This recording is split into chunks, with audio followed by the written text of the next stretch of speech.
And you are live. Thank you. Good evening, everyone, and welcome. I am going to call the regular meeting of council for December 7th, 2020 to order. You have before you a copy of tonight's agenda. I am looking for a motion to adopt the agenda as presented. Councillor Anderson, seconded by Councillor Gunaway. Any questions? All in favor? Thank you. Motion carries. Item number 3, any declarations of interest? Okay, none being noted. Moving on to item number 4, announcements, awards, ceremonies, and presentations. I'm going to take the opportunity to thank Linda Carter and the crew for the Campground Christmas. Hopefully everybody got out. It was amazing. It was very well done, and it was very heartwarming to see. It was a really great job. Something to make us smile. Any further announcements, ceremonies, awards from council?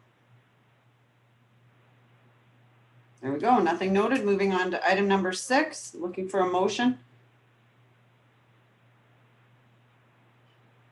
Councillor Dewey, go ahead. Thanks, Your Worship. I'll move the council accept the regular meeting minutes from the November 16th, 2020 meeting. Thank you. Seconded by Councillor Chambers. Any questions? Comments? All in favor? Perfect. Motion carries. Item number 7, administrative inquiries, and I'll pass it over to SAO Smith. There he is. Thank you, Your Worship. Another very busy week for administration with a lot of senior management focusing on various budgets that have been in front of you already, and updates to come to that through this week and next. We do have our public consultation meeting, reminder of that happening this Wednesday at 6:30 p.m. at the Doug Wiedemann Hall for the O&M draft budget. Outside of that, I'm just going to pass it on to the directors for their updates. We'll start with the Director of Finance. Thank you and good evening, Madam Mayor. Just like to update council, we received a signed contribution agreement and the cash for COVID relief from MACA for $315,000.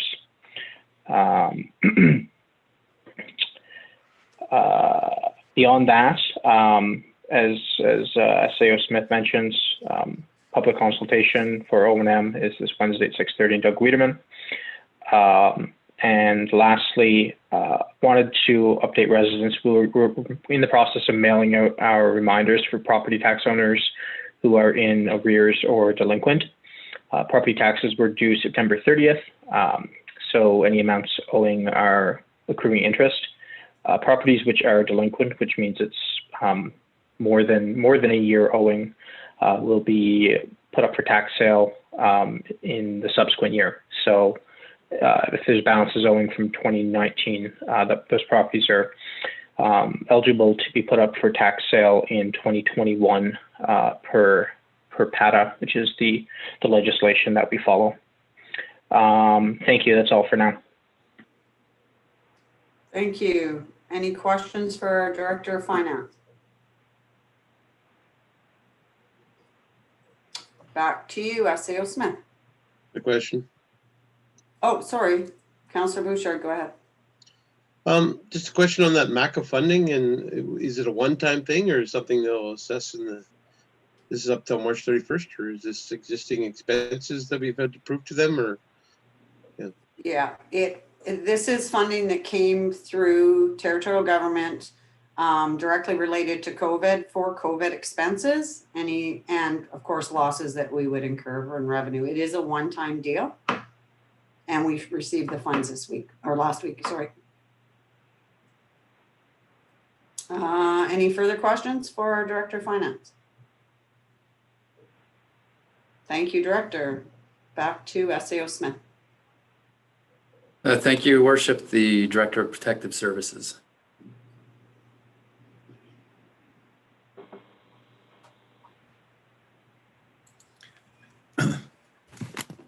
Thank you, Your Worship. Not too much from my end, other than the fact that Operation Gingerbread, which is a joint venture between the RCMP, Protective Services, Carter Industries, Reliable Cabs, is going well.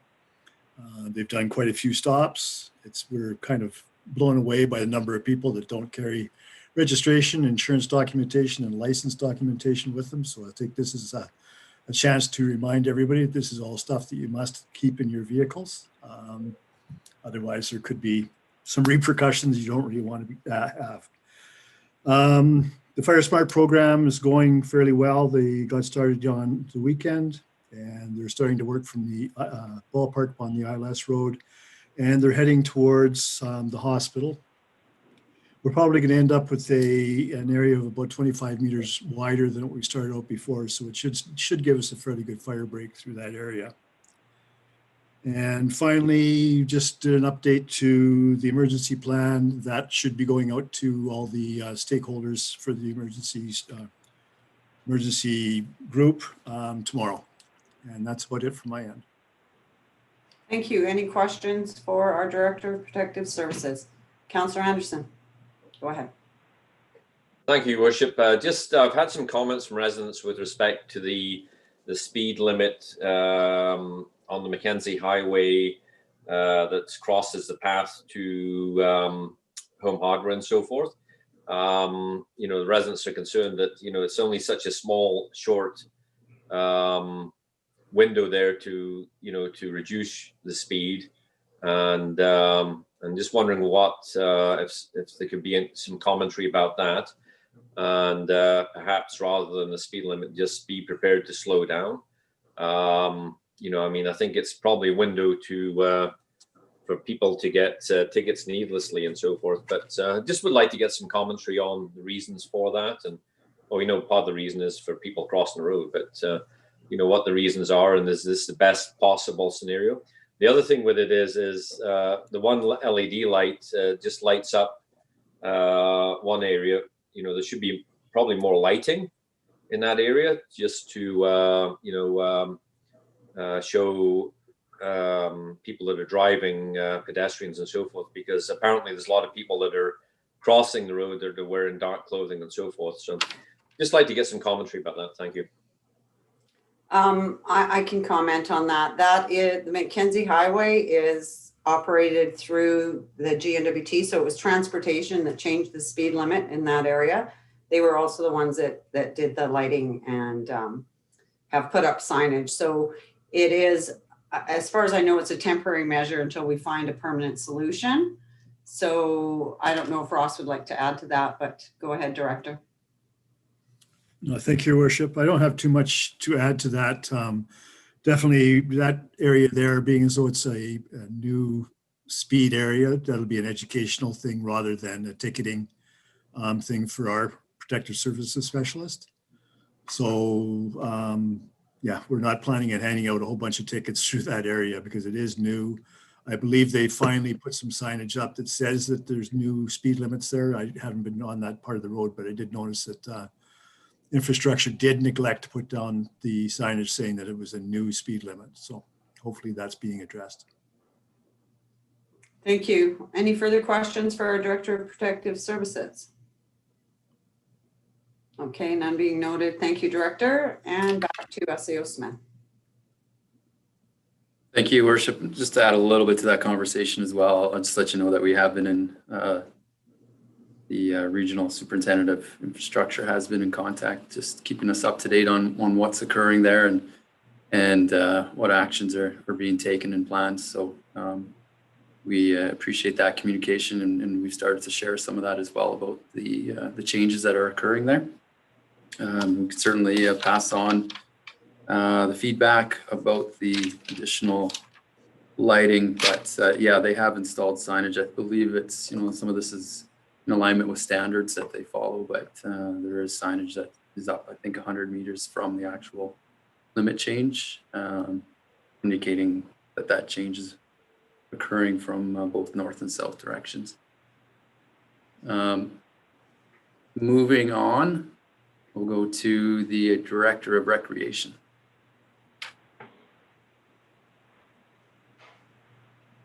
Thank you, Madam Mayor. Good evening, everyone. I don't have much for operational updates, and most of the updates are in the monthly report.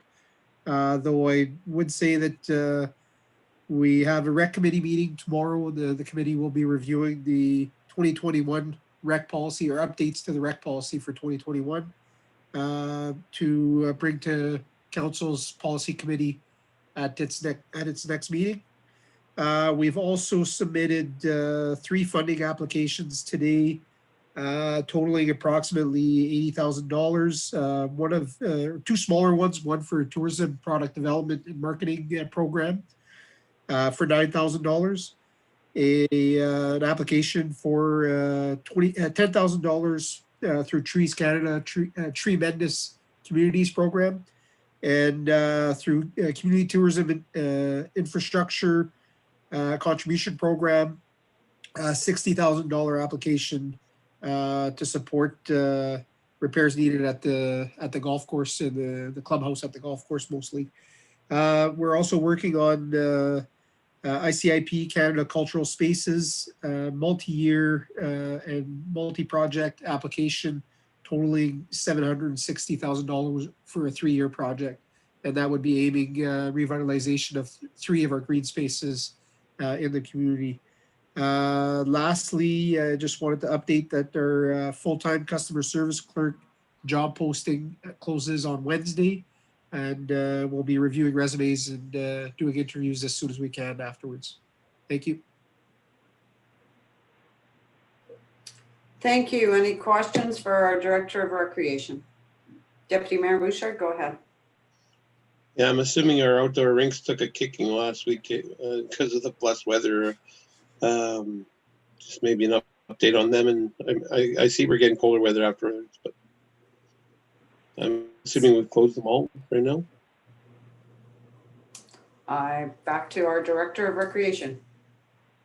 Yeah, the Old Town rink hasn't opened yet. Things were progressing, but then the weather didn't help last week, and the snow we had before then also didn't help. The Ray Benoit rink was open. There have been people skating on that rink. The weather, there was a bit of a setback with the weather, but I checked it out today, and it didn't look that bad. We do hope to have the Zamboni on there soon. I think if we can do a few passes with the Zamboni, it should be fixed fairly quickly. People can still skate on it right now. It just would be difficult to have pucks on that ice right now and try to play hockey. Thank you, Director. Any further questions from council? None being noted, back to SAO Smith. Thank you, Your Worship, the Director of Public Works and Services. Thank you, Your Worship. Not a lot of updates from Public Works side of things today. Given the weather we've had over the past week, our guys have been focusing mainly on the roads, keeping them sanded, and doing snow clearing a lot last week. Myself have been working on some budgeting stuff, getting capital projects ready, or getting the prep work done for 2021 capital projects, and working on applications for funding through the ICIP program, which will be submitted this Friday. And that's our Public Works update for the week. Thank you. Any questions for our Director of Public Works? Councillor Anderson, go ahead. You almost Yes, sorry, thank you, Worship. I'm just wondering, I've had a resident ask about the power in regards to behind rings and in between the northern, in the back area. Has there been any more discussion on what we're proposing to do with that parking area? Is there any funds available coming from the parking stalls to the town? Like what's happening with that area? Thank you. I will put that one to SAO Smith. Thank you, Your Worship. So yeah, it has been one of those projects that we have had as a low priority, to be honest, but we continue to try to pick away at it from time to time. So we do have an interest in getting energized services back in place there. I think some time ago we did do some electrical work, excuse me, to check the circuits, and that was completed. So now it's we've also reviewed some of the ownership and lease agreements back there with respect to some of the spaces. So we do want to try to move forward with that one, but it does need a bit of work to get it onto our priority list. So more to come, hopefully, into the new calendar year. But yeah, some discussions really on how to administer that and manage it is still needed. Thank you. Any further questions from council? Deputy Mayor Bouchard, go ahead. Yeah, I'm just wondering if I can get an update on the status of our 2 contracts that have been expired for quite some time. We haven't seen anything lately, so just wondering if we have that on an agenda to get completed. Because I know they have been expired for quite a long time. SAO Smith. Thank you, Worship. I'm going to assume Deputy Mayor is referring to water delivery contract, and the landfill management and pickup services. Yeah, both of those are in our strategic plan for getting some momentum and getting in front of council into I think in the early Q1 of next calendar year. So some of the work that we have been doing in preparation for the truck water one is tied to our rates review and cost of service agreement. We can separate the two, but we have been trying to focus on that activity at this point. Thank you. Any further questions from council? None being noted. Back to SAO Smith. Thank you, Worship. I don't think I have anything that I'll update you on other than, in case it hasn't been announced, that we are looking at a policy committee meeting we have scheduled a policy committee meeting for December the 16th. So we do have several policies and bylaws on that list. I think there's probably 6+ that we'll be bringing forward. So it will be a pretty full agenda. And those drafts will get in front of the committee in advance, of course, for their review. Now, other than that, as you can tell from some of the updates, we're quite busy on the ISIP application for our major infrastructure, which includes a new solid waste management facility and several roads, and feasibility study for water treatment plants. So those applications are all due this Friday. And yeah, just thanks to everyone who's contributed into that. It's been a lot of work. Thank you. I did meet with the NWT Association of Communities on Friday for our, used to be weekly, we're now every 2 weeks, with Dr. Candola's office, and we rotate through the different ministers. But as most of you are aware, the travel guidelines have changed, and medical travel south must have a referral by an NWT practitioner, then the government will pay. There are exceptions, of course, funerals, compassionate leave, that kind of deal must go through her office. MACA is doing community check-ins for readiness for pandemic planning with all the communities. What else did they have on there? 19 tenders around isolation centers are going out in 5 different areas. Of course, the 4 hubs, local transportation and catering, and obviously hotel rooms, etc., accommodations. They're looking at B&Bs as well, so it's a bigger approach, I guess. Highway 5, we still haven't heard whether it's going to be opening or not. Parks Canada, we're waiting on Parks Canada to make a decision there. She did tell us our COVID money would be there, and it was. Sport, there was a sport pot released by Sport Canada, and every community got some funds, and she's optimistic that there might be a top up to that. COVID Secretariat, it was asked if it would be open during the holidays, and they are open. Of course, the border isn't closing and et cetera, so they will be open during the holidays. That doesn't stop. So that's my report from that one. So we're on to item number 8A, Tourism and Economic Development Report for November 2020. Looking for a motion from council. Councillor Anderson, go ahead.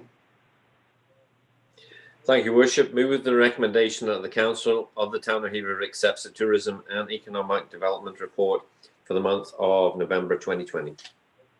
Thank As you. presented. Seconded by Deputy Mayor Bouchard. Any questions to the motion? None being noted. All in favor? Motion carries. Thank you. 8B, Emergency Services Monthly Report for November 2020. Looking for a motion from council. Deputy Mayor Bouchard, go ahead. Yes, thank you, Worship. I move that the Council of Town of Hay River accepts the Emergency Services Activity Report for November 2020 as presented. Thank you. Seconded by Councillor Chambers. Any questions to the motion? All in favor? Thank you. Motion carries. Item 8C, Municipal Enforcement Monthly Report for November 2020. Looking for a motion.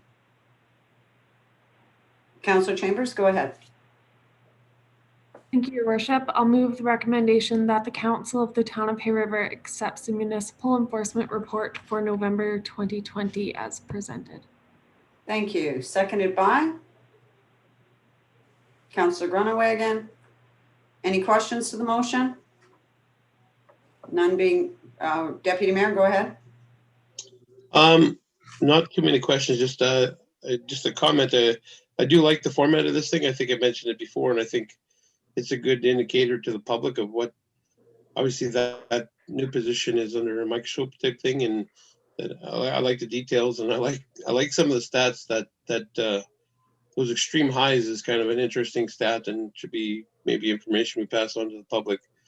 There's some excessive speeding going on, so yeah. Yeah, scary. Any further comments or questions to the motion? None being noted. All in favor? Thank you. Motion carries. Item 8D, Public Works Monthly Report for November 2020. Looking for a motion. Thank you. Councillor Anderson, go ahead.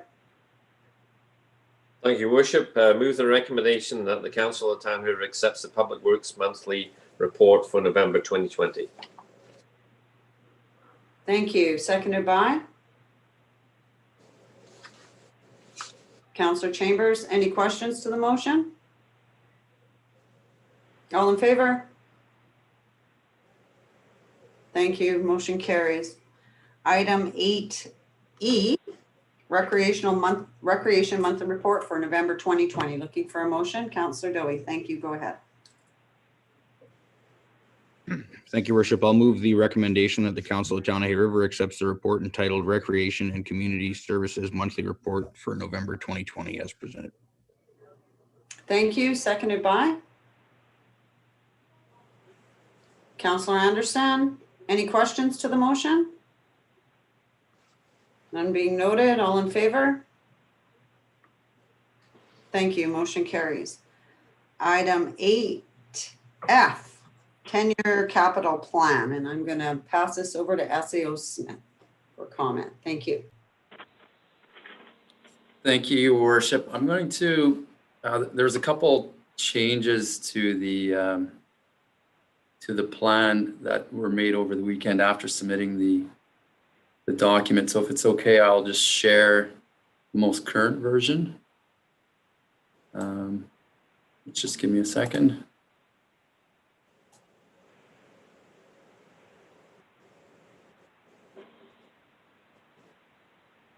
Okay, are you seeing it now?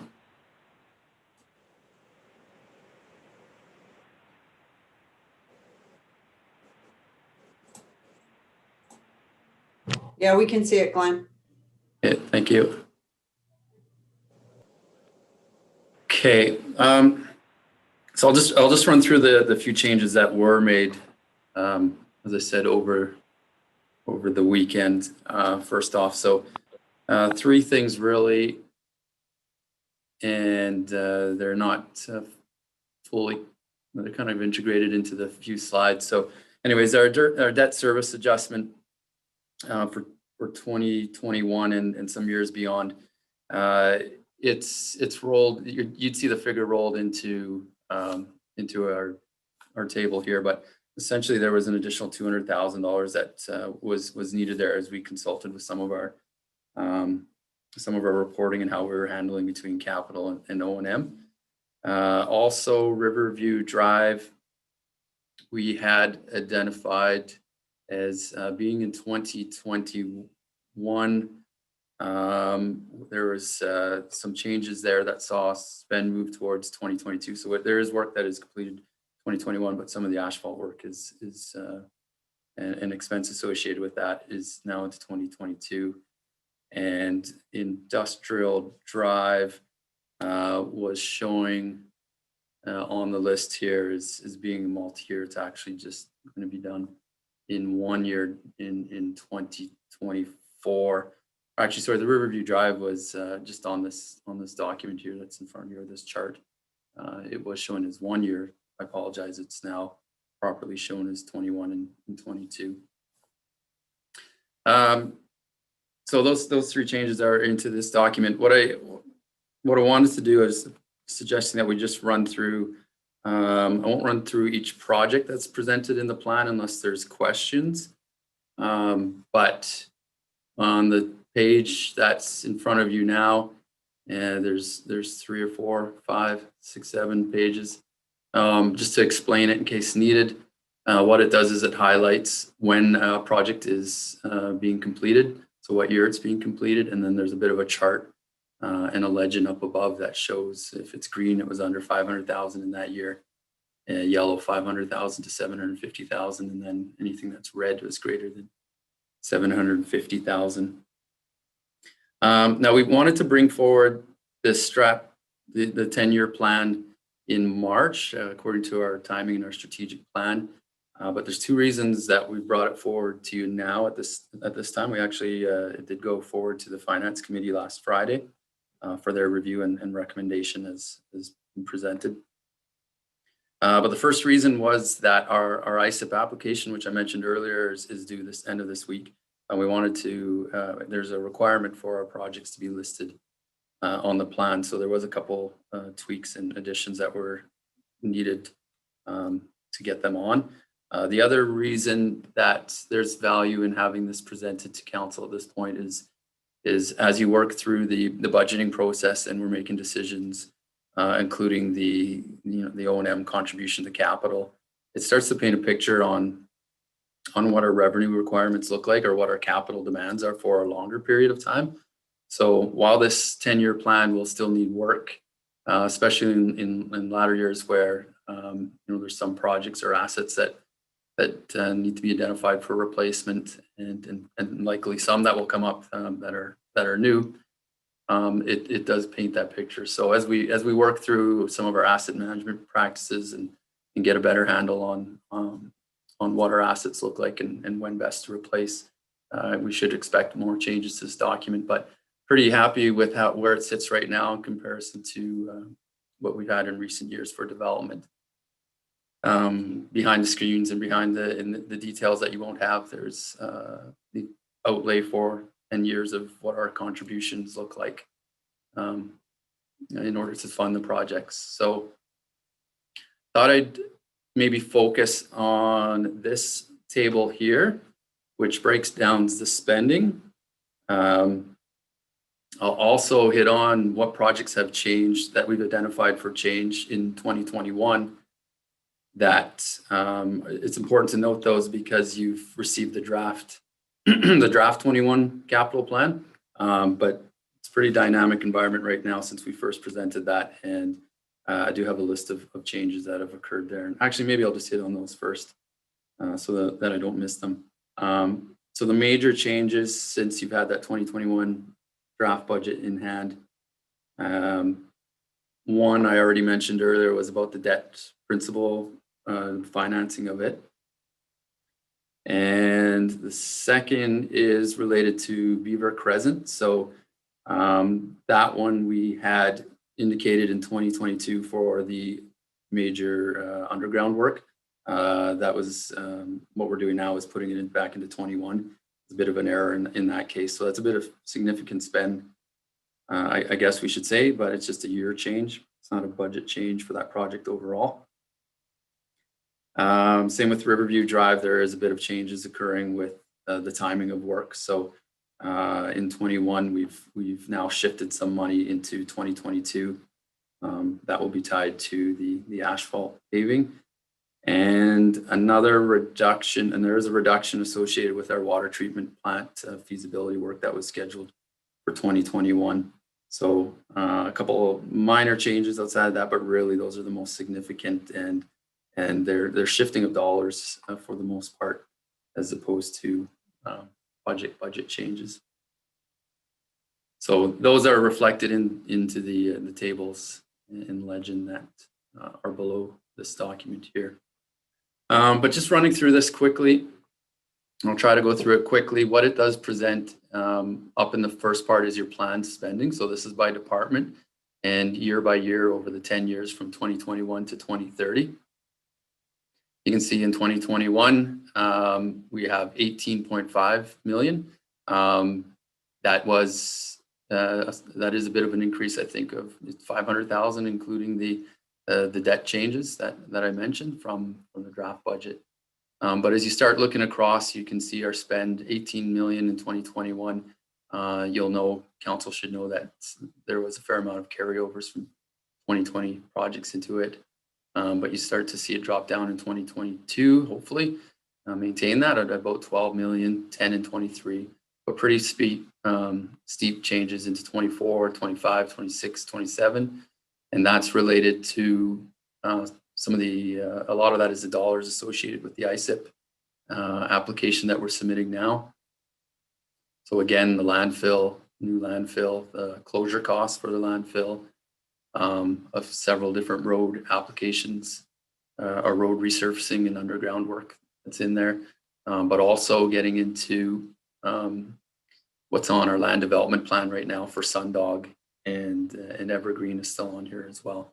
So significant dollars ranging from 18 up to 23 million in the next 5 years as we go out through to 28, 29, 30.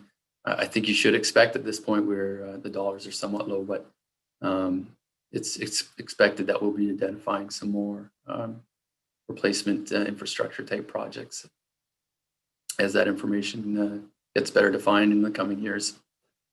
Below that, we have the proposed funding. So this is how we're funding the dollars for these capital years. The first line item points to CPI, and the second one to gas tax. So that's some of our more guaranteed funding, I'll say at this point, or something that we've been able to capture historically through the contributions from Canada and through MACA and the GNWT. So in CPI, we typically, I think we get about 1.4, 1.5 million per year.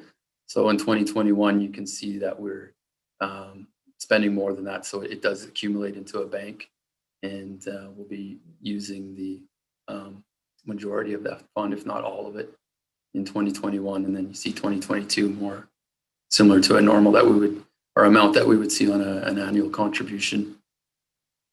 Gas tax is about 1.4. This 1.392 it probably reflects that number, 1.4 on average. And again, in these early years of 21, 22, we are dipping into our funds that have carried over to fund projects. The next line item is our ISIP. So in 21, 22, that's coming from our first call of ISIP, where we received significant dollars towards projects such as the Lift Station 4, Riverview Drive, Caribou Crescent, Beaver Crescent. So a lot of that will be spent in the early years. The other dollars here, 23, 24, 25, you start to get into funds that are tied to our application that's being submitted this week. So none of those ones as you get later out, even though we're putting an application in and we've identified projects. Again, significant projects of importance. It's not guaranteed funding. We're crossing our fingers. We're doing an excellent job, I think, the team, on putting our application together, but it is competitive and there is limited dollars for those projects. The next line item here speaks towards pre-sales for land development. Now, this 1.4 million in 2021 is tied to Fraser Place. Kind of the agreed upon direction in order to move forward with that project has been to do pre-sales of land. So the project in itself is in the $3 million neighborhood for development of the space. And that's underground and roads and engineering and such.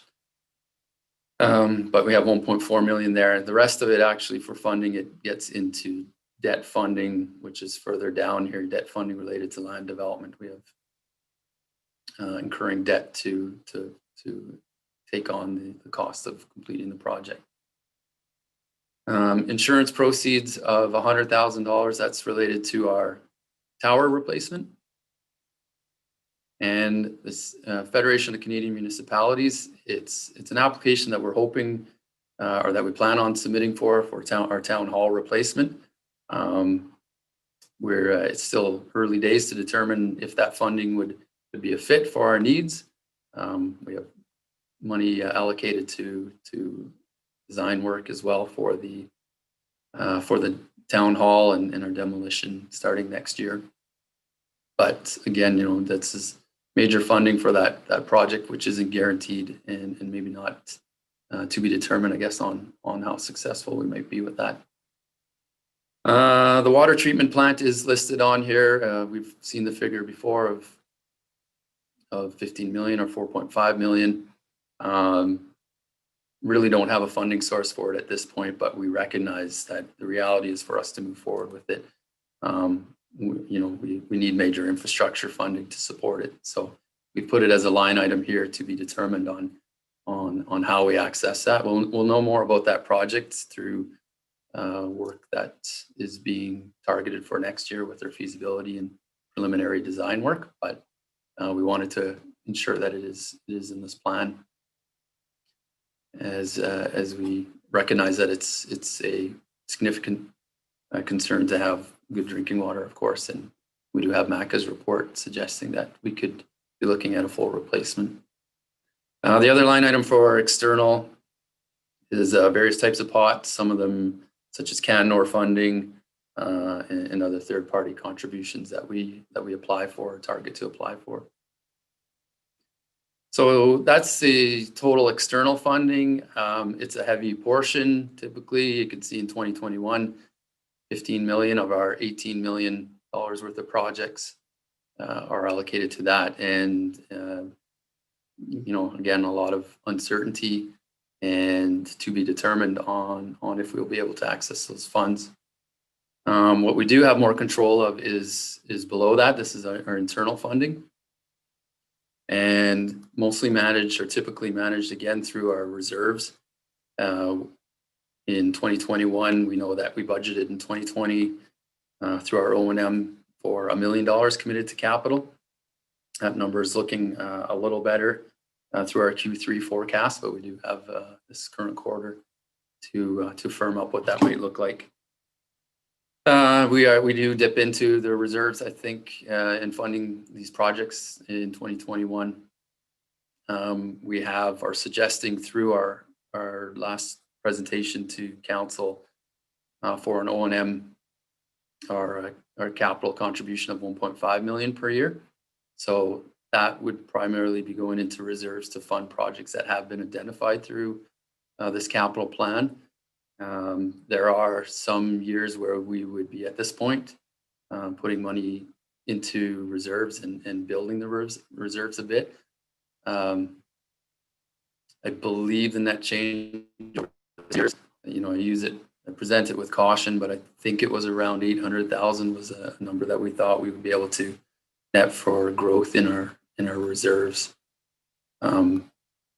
And below that, I already hit on it earlier, but debt financing that would be used for land development. So that is what we're looking at in 2021, 22. Primarily, this is Fraser Place, but there is some dollars that have been identified for the Market Gardens area where we're currently looking at road development in order to access 5 properties there. We still need to go through the process of acquiring those title to those lots.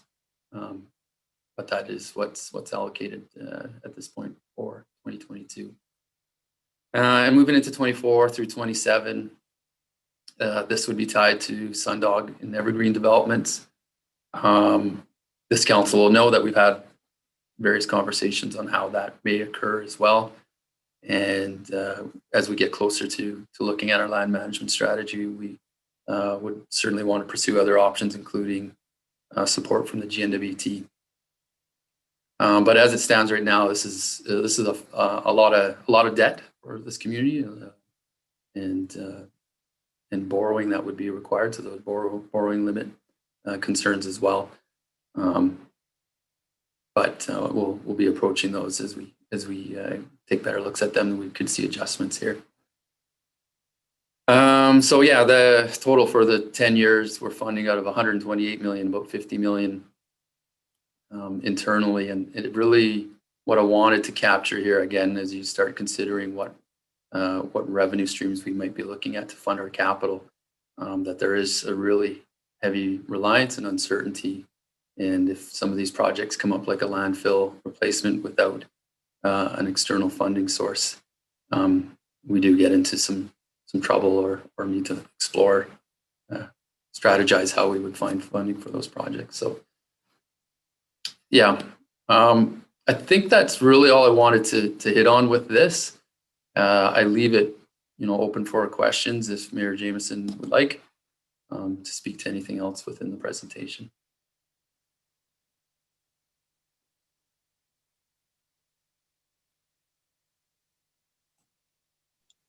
You're muted. Sorry, I'm going to need a motion on the table before we can take questions. So looking for a motion. Councillor Anderson, go ahead. Thank you, Worship. I'd like to move the recommendation that the Council of the Town of Hay River approves the 2021 to 2030 capital plan as presented and as recommended by the Finance Committee. Project commencement and spend is conditional on Council approval of annual capital budgets and securement of identified funding sources. Thank you. Thank you. Seconded by? Deputy Mayor, thank you. I just want to remind Council that this document is a living document. It is ever changing, as obviously we get surprises with water treatment plants, et cetera. So yeah, this is always a living document. We're always updating and moving stuff around. So with SAO Smith's presentation, looking for questions. Deputy Mayor, go ahead. Yeah, and I agree with your comments. It's a living document. I'm just wondering about the procedures and process. And I know this is important for us to get funding from federal government agencies and stuff, but I'm just wondering about the process of, a project getting added to it, added to the capital project. I don't know.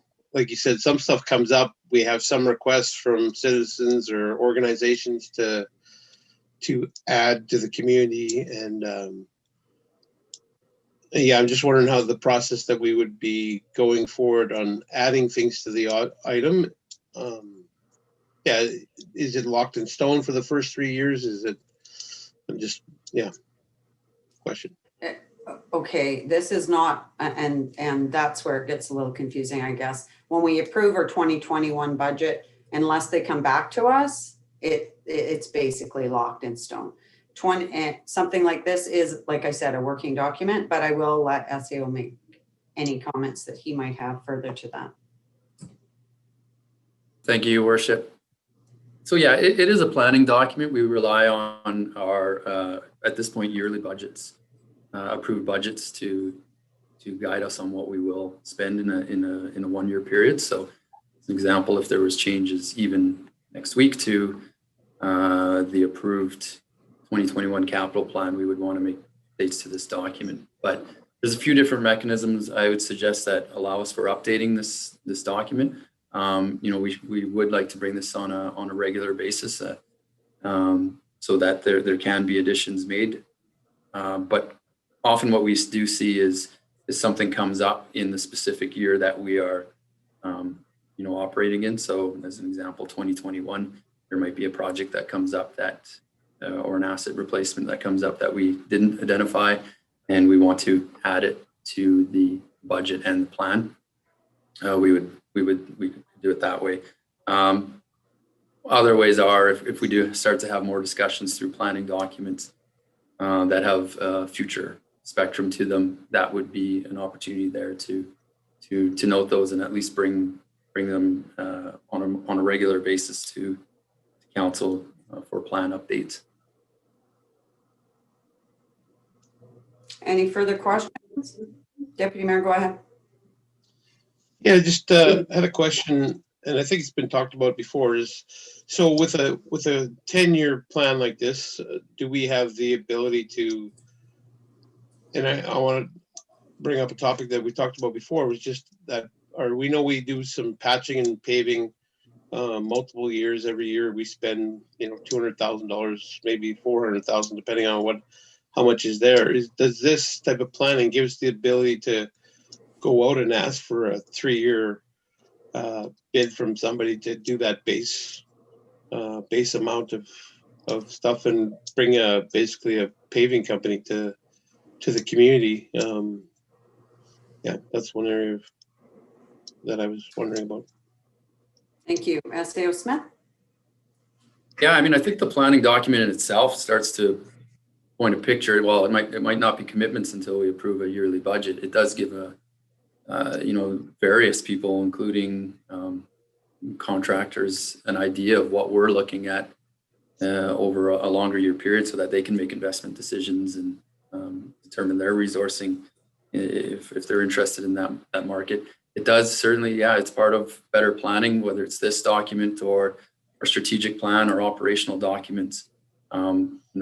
The more we understand about multi-years, especially if we receive commitments through programs such as ISIP, and we know we have an ability to then fund them and commit to them.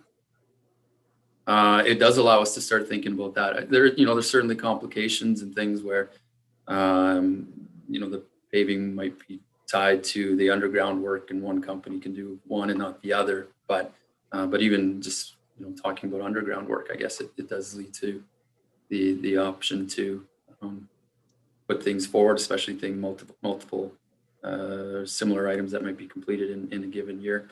So yeah, I think we're certainly open to that type of conversation. There's some challenges in it, but yeah, effective planning will lead to making cost-effective decisions and such as that, and hopefully encouraging business to recognize that we are in a growth position for the town of Erie River, and invest and be ready to support those projects.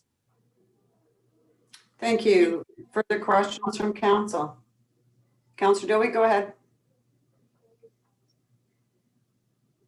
Thank you, Worship. Yeah, overall, I like the document. I think it's it's pretty much an exercise in asset management. We've got some, we know the critical infrastructure and equipment that we have that's going to need to be replaced, and we have a rough idea of when. I guess I shared the concerns or perceived concerns there of not having that crystal ball and not knowing what our future funding is going to look like from the government. I've got a feeling, just a gut feeling, that the amount of money the federal government is spending lately, that there's going to come a time in the not so distant future where some of those pots of money dry up. So that's concerning, but that said, it's also, the amount of infrastructure spending that this government and the last government have done, probably more than I ever would have thought. We've got more out of it than I ever would have thought would have been possible. But I guess I have a couple of questions on this, just to clarify on the one. So Beaver Crescent, Riverview Drive, the plan is for 2021 to dig up and replace the lines, and then 2022 to pave. Is that how I understand? SAO Smith? Yeah, that's correct. I think I heard, so we're 2021 Riverview Drive, the underground, as well as Beaver Crescent, and then into paving for the following years for those. Thank you. Further And then- comment? To that, on the last page, the SAO referred a little bit to some debt financing we'll have to do for, well, a number of projects, but you know, the one that's jumping out right now, and I don't want to get too far into the weeds, I guess, on it, but Fraser Place. So we're thinking we're gonna need to borrow money for that. Can we find out kind of what the process is around that? I mean, I'm assuming we'd be looking at a plebiscite if we're going to be borrowing money and a tax increase to go along with that as per legislation. So I'm just wondering how much of a wrench we feel that might throw into this project. SAO Smith? Thank you, Worship. Yeah, I'd have to get personally more up to speed on what our requirements are there, but I trust some of the council's been through that previously. But there are, several questions that we need to bring forward fairly soon to this council as we move through the Fraser Place development prospects there, and including in that would be, what level of pre-sales, land pricing, what would be the trigger amount for moving forward with development in 2021, pending the rezoning activities and that approval process. But yeah, you get into a period where there's a window for tendering and construction that come fairly soon into the new year. So yeah, more to come, and it will be coming to this council quite soon on that specific development area. Further, Councillor Dowie? Thanks, Your Worship. I guess my concern with that is more along the lines of if it does look like we're going to have to borrow money tied to a plebiscite with a tax increase. If that is the case,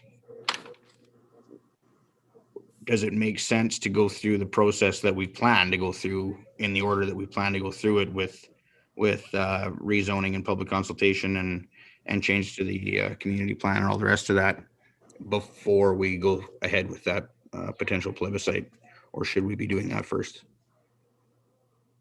Fair enough. Do you want to comment on that, SAO Smith? Thank you, Worship. Yeah, I think we'll certainly want to have some more conversation with council on it. I think the points are very valid. So yeah, we administration has been talking about the procedure and process that should be followed next. And we plan to be working with you on that to get some direction. Thank you. Deputy Mayor Bouchard, go ahead. Yeah, and I guess my questions are about land development as well. And I mean, Fraser Place is, we could sell it all out and not have to do a debenture at all. So, but my question would be for that, the Sundog and Evergreen, I see them bunched, they seem like they're very close together. Like, I don't see the demand for both of them being that quick, or is there a reason that we have them only a couple years apart from each other, where I can't see us selling the volume of land in 2 years? I just see one before the other, and I'm not sure, we really haven't been briefed too much on either development of what's all designed in both of them. But is there a reason we have them all bunched up in 4 years? And that obviously throws those numbers that you've indicated quite a bit higher, where if you had a 5-year gap between Sundog and Evergreen, or Evergreen and Sundog, whichever one we decide to go with first. But yeah. We did have that conversation today, actually, but I will let SAO Smith answer Thank that. you, Worship. So again, on our strategic plan, we do plan, it might be as early as next week, but we'll see. We do want to bring forward to council a presentation that was completed previously, I think, to the previous council on the land development strategy. So it does consider multiple developments, including Sundog and Evergreen, and Aspen Heights is probably in there as well. So we agree and hear you that it is quite condensed, and perhaps things have changed, and council will have different direction for us on that. But this was reflected in the prior capital plan, 10-year plan revision, I think was last in front of council in 2019. So we didn't make that change, but I just hear what Deputy Mayor is suggesting there, and it's something that this council will be engaging in conversation on again very soon. And to the points earlier, it would be something that, if we identified through that planning activity that there should be changes, we would incorporate that into the next 10-year capital plan update. Yeah, basically it's a placeholder, very optimistic. I mean, if we develop 2 big areas like that in 10 years, Hay River's booming. I believe Councillor Anderson had a question. Yes, thank you, Worship. I think this gives us a good roadmap to start with, and I want to thank administration and the Finance Committee for putting this together. It's a lot of work and so forth, so thank you. And looks like we're going to have some exciting times, but I think it's a good starting point. Thank you. Thank you. Any further comments or questions from council? Deputy Mayor, go ahead.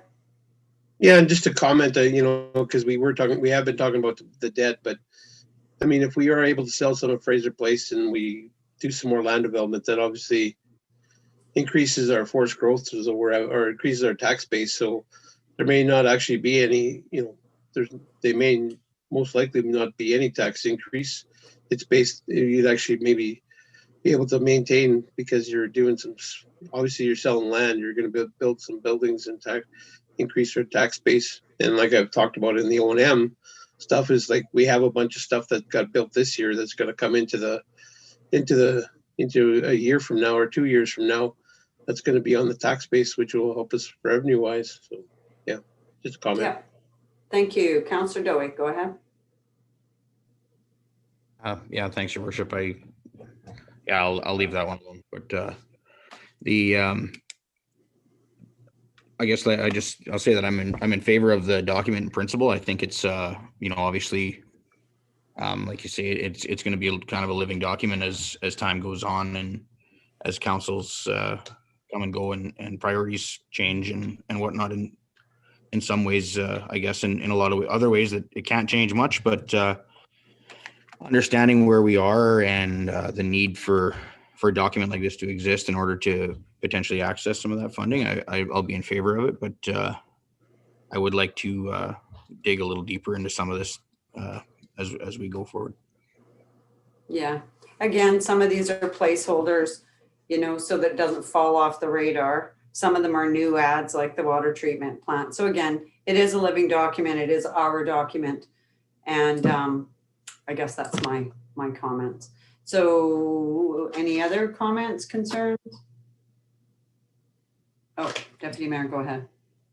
Yeah, just a comment. So this would be a document that would be added to the budgeting process every year, where we revisit the 10-year plan and add to it, or push stuff around. I'm assuming that's something that each council will review for the next little while. Yes, I know that we would like to see it more often than once a year, actually. As things change, this document changes as well moving forward. So yeah, I can say yes to that. Nothing further. Looking for motion. Oh, we got a motion. So all in favor? Thank you. Motion carries. Before we go on to item 8G, I'm going to take us back to item 6, which I skipped right over, your liaison reports. And I'm not sure if anyone has any for me tonight, but I will go back to 6A, council committee reports. Anything from the committee or my committees? Go ahead, Councillor Chambers. Your Worship, just a couple updates from the library. They're in week 3 of phase 2 services, which now include exam invigilation, browsing through the shelves, and computer and Wi-Fi table use, and all services are by appointment only. For the holiday period, they'll be closed on December 24th, 25th, 26th, and January 1st. And their annual book appeal began on Saturday and will continue for the next 2 weekends. They have a table set up at Super A to receive donations. And as far as I understand, the first Saturday on the 5th was very successful. And that's all I've got for now. Thank you, Councillor Chambers. Anything from my other committees? Okay, so we're back to item 8G, which is face mask policy. Looking for a motion. Sorry, Councillor Chambers, go ahead. Thank you, Your Worship. I'll move the recommendation that the Council of the Town of Hay River directs administration to develop and implement a temporary policy that mandates the use of face masks in Town of Hay River enclosed public facilities. Thank you. Looking for a seconder to the motion. Deputy Mayor Bouchard. Okay, any questions, comments? Councillor Dowie, go ahead. Thanks, Your Worship. I just for clarification, I note the recommendation is to implement a temporary policy. In the background, it notes that it's a bylaw, so I'm just wondering which direction we're going, and I guess that'll tell me whether or not I need to ask my next question. For clarity, it's a policy, not a bylaw, and it is directly to our facilities. We're not dictating to anyone else. And did that answer your question? Yeah, I think that should clear that up. Thanks. Okay, thank you. And that was good? Yeah. Okay, Deputy Mayor Bouchard, go ahead. Yeah, I emailed the administration a question just on how it worked individually. Like, I think Minor Hockey's already got a program in place. I'm just wondering about how it would work for certain things. I know some businesses have already gone, like restaurants type thing. We have a sub on the hub type thing. Is that going to be a mask up until you sit down? The pool, it's going to be individual to, we're going to have a guideline for each facility. Like obviously I think town hall would just be straight mask, I'm assuming, but yeah, there may have to be some flexibility. Walking track, obviously people exercising and stuff would be very difficult with a mask, I guess. I'm going to put that back to SAO Smith and he can comment further on it. Thank you, Your Worship. Yeah, administration has met to have some conversation on the topic already.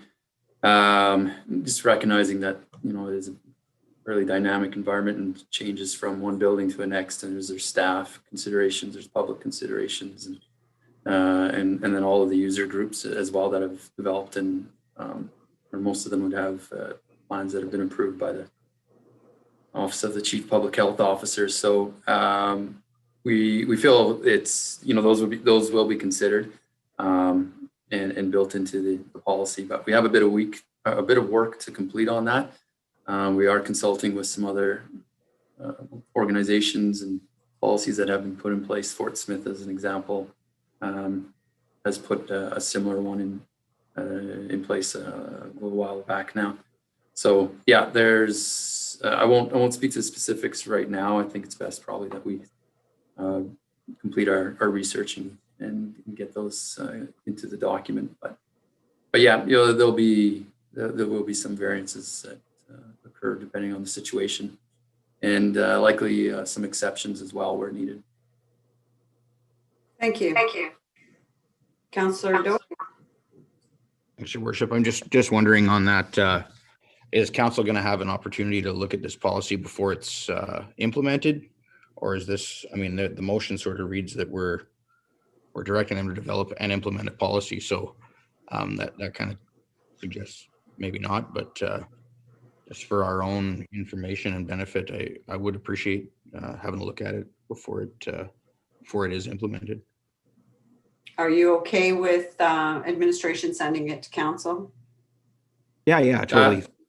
Yeah, we'd like to get it in place as soon as possible. I think Christmas is, No, speaking with Dr. Kendall, that kind of deal, but I'll ensure that it goes up to council and you guys have time for comment before it is sent out to staff and the community. Does that sound fair?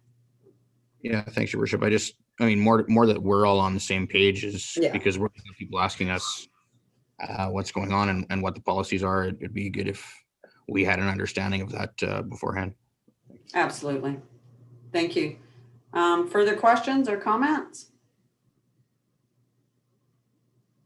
Councillor Anderson, go ahead. Yes, thank you, Worship. Councillor Dowie just asked the question I was going to ask, and I think it's important that we have the opportunity before it's implemented. Sure, and definitely something about hand washing. I think that's an important issue too. Thank you. Yeah, I have noticed that, I guess we've become a little bit lax. It has been we're going into our 9th month, and I think people have a false sense of security, and Christmas is going to be, if we can get through Christmas, we're going to be doing well. And I think that, in public places, I've noticed that people tend to be a little closer than 6 feet without masks, and that is a worry to me.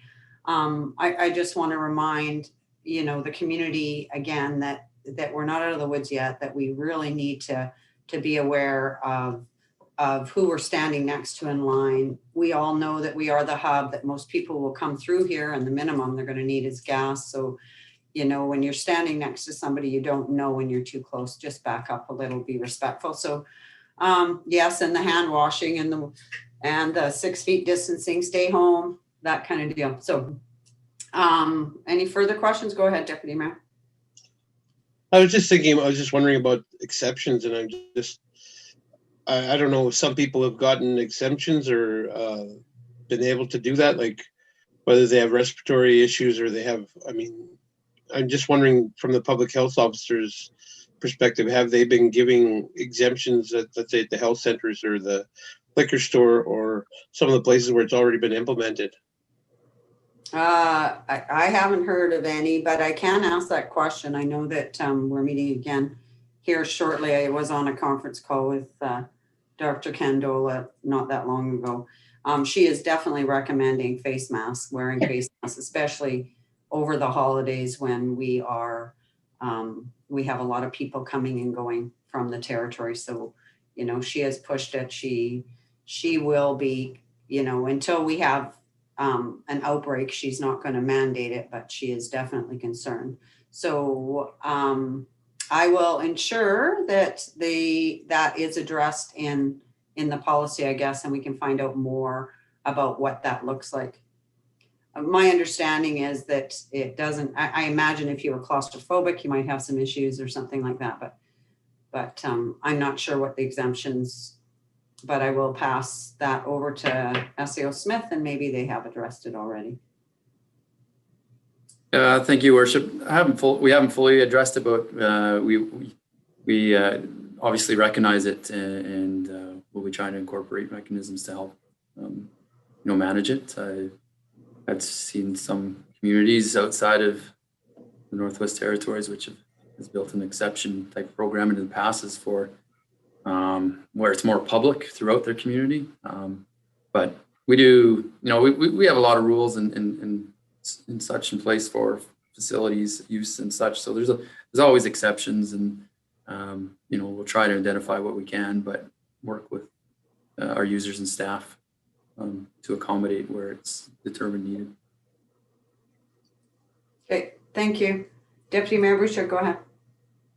And I think I asked the question in my email was just access to, if somebody forgets a mask, do we have access to PPE and that type of stuff for the public that's coming in? But the other question that came up today, someone indicated to me that cloth masks are not allowed at the hospital anymore. They have to be a paper mask or like a non-surgical mask, but it can't be a cloth mask. So I'm just wondering about Is that, obviously it's dynamic and things are changing, but it's just like something that surprised me today. Someone said you can't wear a cloth mask there. You have to have a paper mask or non-surgical mask there.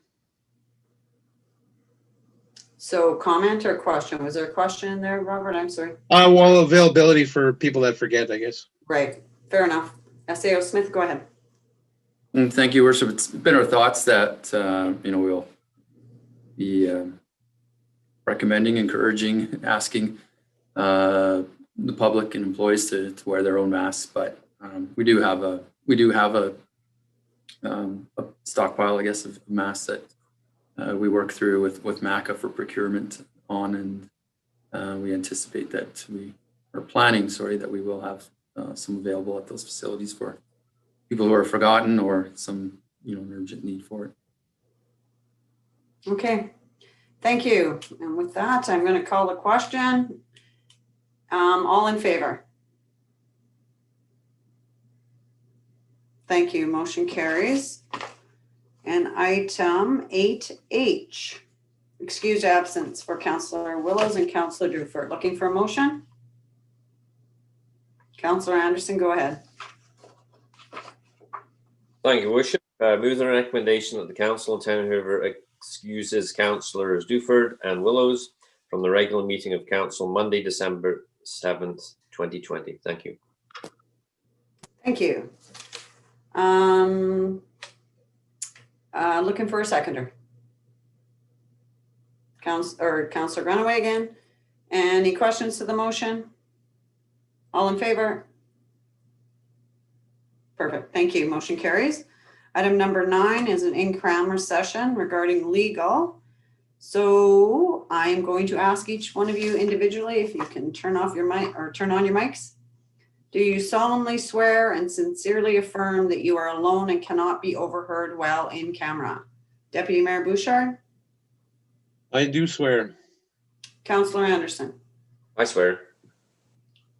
Councillor Grunewagen?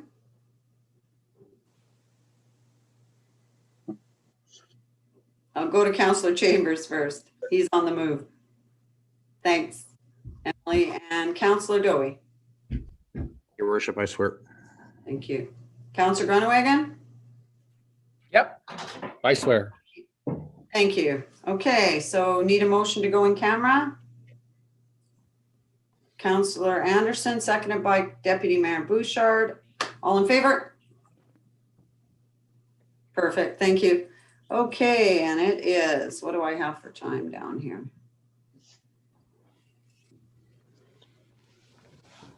7:44, 7:50, we're back.